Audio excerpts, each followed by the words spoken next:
Good afternoon, everybody. It's Stephen and Paul from WinExtra bringing you your daily brief of Microsoft headlines for February 18th, 2011. Show number 97, just 3 more to go after today, sir. Yes. 3 more to go. Yes. I don't know why we're so excited about hitting 100, but hey, you got to get your jollies wherever you can get them, I guess. I'd rather find my jollies elsewhere, thanks. You and me both. But obviously, Microsoft's got their jollies since the report came out. The 360 proclaims January sales victory.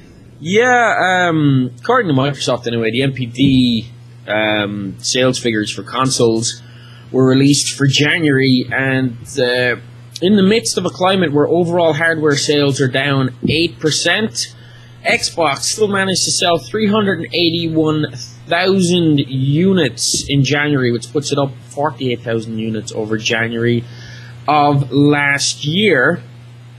And total retail spend on Xbox, that's including games and everything, was over 551 million in January on Xbox alone, so, Xbox and Xbox games, which makes it the 10th top-selling platform the top-selling platform for 10 months in a row. So it's all goodness in the Xbox camp. And the 4 top-selling console games were Call of Duty Black Ops, your favorite, Dead Space 2, Dance Central, and Kinect Sports.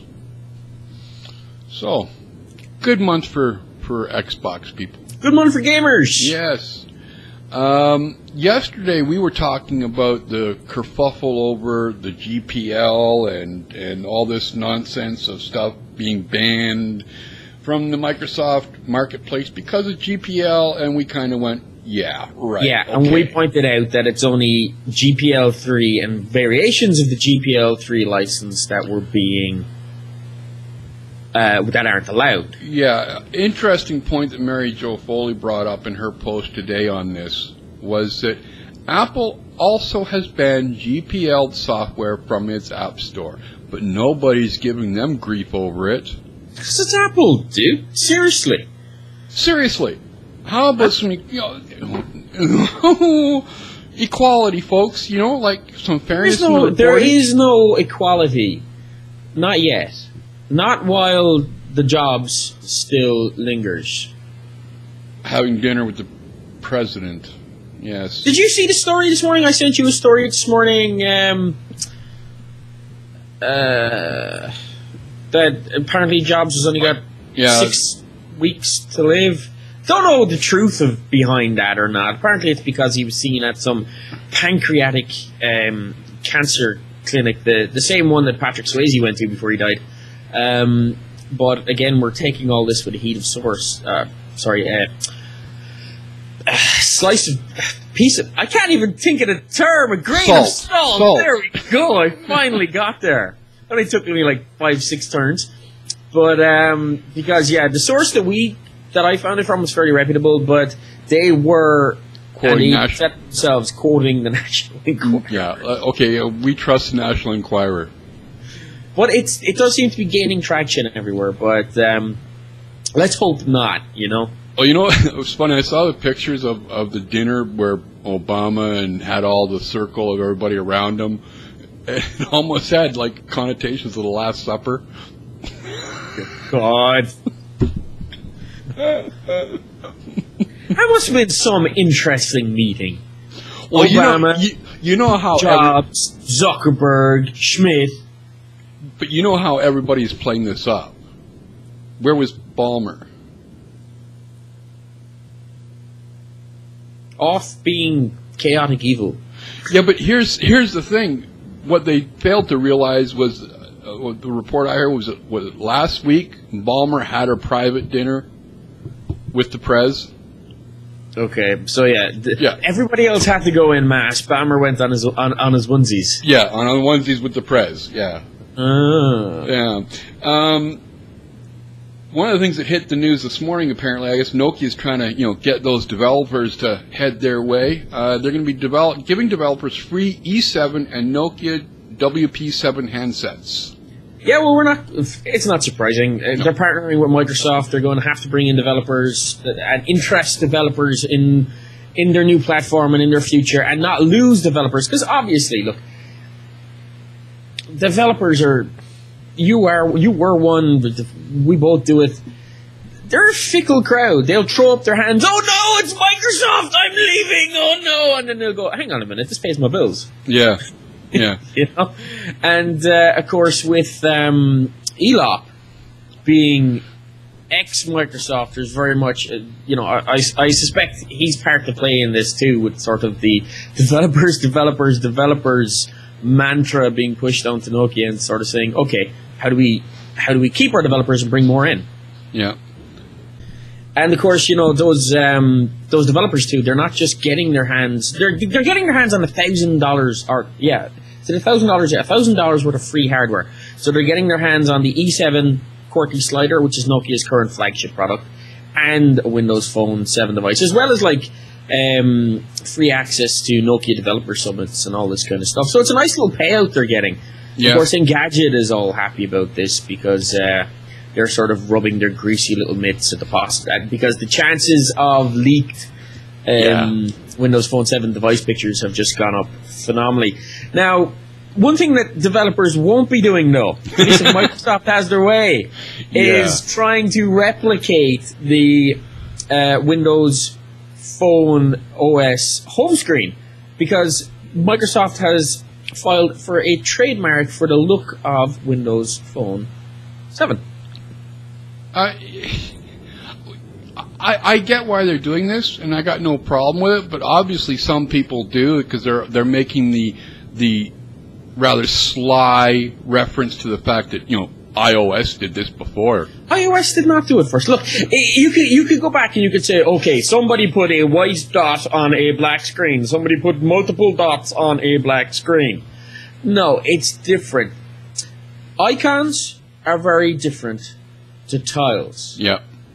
I know that graphically they occupy the same space, but icons do not display any information other than the name of the app that it starts. Live tiles, on the other hand, totally different. Are a block, and they, to put it in its simplest form, they display information that constantly updates and changes as things are going on. So it's a very, very different thing. And you know what? They have to trademark it. Yeah. In case Apple tries to rip it off. Exactly. Like that laughing. Yeah. The San Francisco Chronicle has a post up. Microsoft is closer to competitive on tablets than some realize. Now, this kind of ties in with what we said yesterday about the idea that we could see a Windows 8 tablet.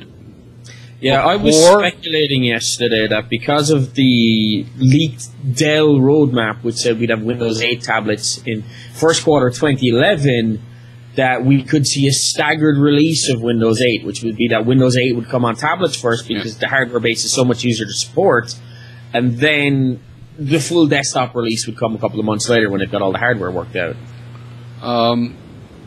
Yeah, this was a point that Tom Warren over at WinRumors also raised. The next generation Windows 8 ARM tablets and slates could launch ahead of full desktop versions of Windows 8.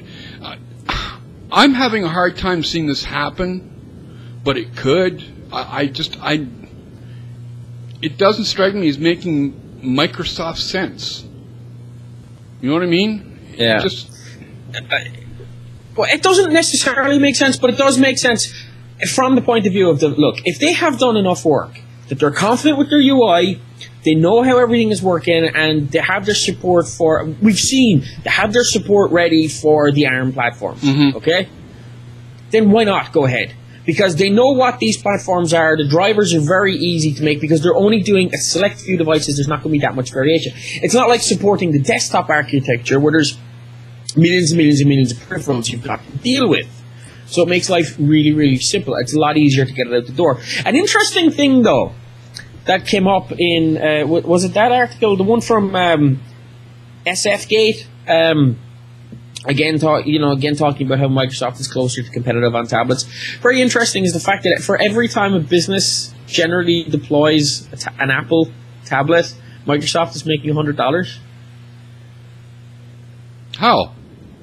Basically, what they describe it as is because all these businesses still need and rely on Office and so on and so forth, and Apple's tablets don't have it, and Apple's tablets don't have anything that can even handle it, compete with it. So these businesses are then deploying virtual desktop systems, so Microsoft's raking in the cash there. So think of it. Think of it, right? Instead of waiting for actual Microsoft tablets, the businesses that are deploying Apple tablets are finding that they have to deploy virtual environments to support stuff on the Apple tablet, which costs more, and then pay more to support stuff on it.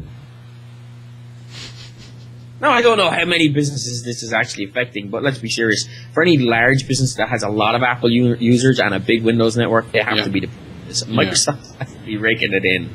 Okay, last up for today. Rumor is Microsoft will be releasing Internet Explorer 9 on March 14th at South by Southwest. Good place to launch it. If not, why not? Yeah. Makes sense. Okay. Makes sense. Well, Did you hear that some knob at Firefox turned around and said that IE9 was not a modern browser? No. I didn't get the full details as to why, but he turned around and they claimed anyway that IE9 is not a modern browser. That while Firefox 4 has just gone into beta 11. I'm starting to wonder whether... Now, don't get me wrong. I was a huge Firefox fan and advocate until the arrival of Chrome. Which kick button changes the thing. Yeah. And I have, even though I haven't been using Firefox as my primary, I always have it installed. One of the joys of what we do, you have to have everything installed. And I just upgraded to the beta 11 today, and it looks good. It looks good. If they can polish this off, there's a good possibility it might pull me back from Chrome even. Yeah. But seriously, these claims that they're making, is it just me, or lately is the tech world getting more petty than usual the last couple of months? They're getting more petty. It's like public mudslinging. It's like school children. It's like, your daddy's bigger than my daddy. On that note, folks, we're going to call this Friday's episode of WinExtra's Daily Briefs to an end for February 18th, 2011. I'm Steve. That's Paul. Have a good weekend, everybody. See you after the weekend, folks.